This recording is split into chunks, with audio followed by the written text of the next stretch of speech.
Fascist Italy is another good example.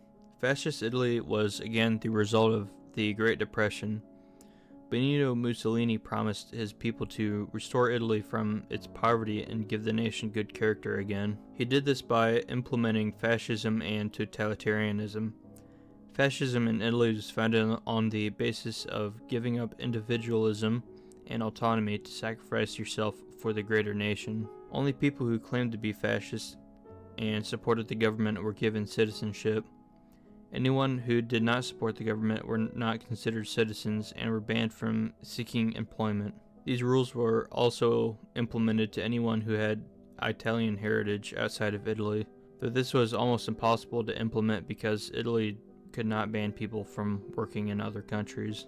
Propaganda was also a huge factor when it came to ruling through fascism. All propaganda pictured Mussolini as the savior of Italy, a man to bring the people out of the oppression of the former government who was supposedly responsible for the Great Depression. In 1926, it became law that it was required to show pro-government propaganda before any movie showings. Unlike the Soviet Union, artists were not forced to only create propaganda, but they were banned from making any art that would depict the government in any negative light. Only members of the military and members of trade unions were allowed to vote. Elections were also restricted to where only men could vote. This made it so when election time came, Mussolini was able to get over 98% of the vote.